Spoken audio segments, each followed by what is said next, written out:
Hi everyone, just doing a little bit of archery practice, and as I was doing the practice I thought of a couple of tips that I thought might be useful for those that don't know already. A reminder for those that do perhaps, I don't know, but thought it might be useful. The first one is regarding when you're shooting your traditional bow with wooden arrows. It's always a good tip to watch where those arrows are going, especially if they miss the target, fly over it and bounce off somewhere and end up totally where you don't want it to go.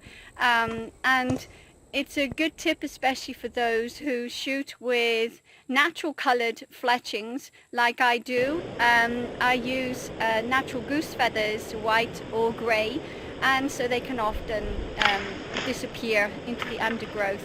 I haven't lost many arrows using this tip, a couple where I can't get them, but usually I do find my arrows, so a useful tip I'm sure will help you. Also, the other tip is when an arrow lands flat into the ground, it just goes onto the surface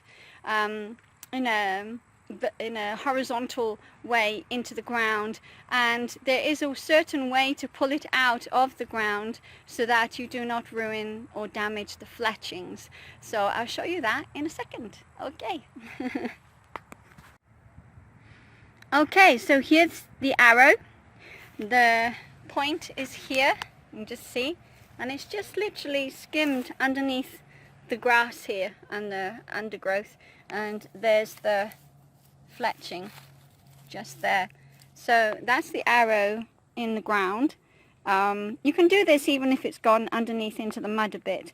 So instead of pulling out this part, as you can see, there's the end there. Instead of doing it that way and pulling it towards you this way, the best way to do is let it follow through the ground. So you grab the point end and you just pull it along, and the fletchings come out a little bit, you know, wonky, but they're not actually damaged. The barbs haven't been ripped off. You haven't lost any little pieces of fletching anywhere. So that's the best way to do it. Okay, so I hope you found those helpful, and this is the arrow, all intact. Just a little bit of steaming will tidy it up a bit at the end, but I'm going to carry on and shoot now. Have a wonderful day.